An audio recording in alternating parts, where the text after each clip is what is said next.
భయ్యా వీడొక middle class 7 seater car. వీడిలో పవర్ కి పవర్, మైలేజ్ కి మైలేజ్, స్టైల్ కి స్టైల్, కంఫర్ట్ కి కంఫర్ట్, ఇందులోనూ కాంప్రమైజ్ అవ్వడు. వీడే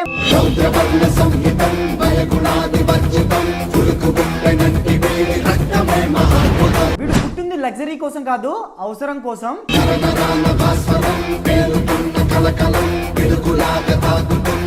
వీడు గ్లామర్ కోసం కాదు, ఫ్యామిలీ రెస్పాన్సిబిలిటీస్ మోయడం కోసం. ఒకవేళ ఫ్రెండ్స్ తో బయటికి పోవాలంటే ఫ్రెండ్స్ ఏమంటారో తెలుసా? 2 కార్స్ ఎందుకు దండగా, మనకి ఇట్టిగా ఉండగా.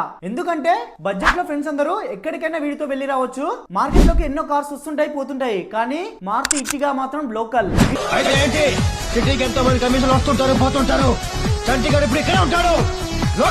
ఇన్ని టాక్సీ కార్ అని చీప్ గా చూస్తారు, కానీ లక్షల కిలోమీటర్ తిరిగినా వీని ఇంజన్ అయితే అలసిపోదు. అది వీడికున్న రేంజ్. మారుతి ఇట్టిగా గురించి మీరేమనుకుంటున్నారో కామెంట్ చేయండి. అలాగే నెక్స్ట్ ఏ కార్ గురించి వీడియో చేయాలో కామెంట్ చేయండి. ఇలాంటి కార్ సంబంధించిన ముచ్చట్ల కోసం Nikhil Autotic channel subscribe and follow కూడా చేయండి.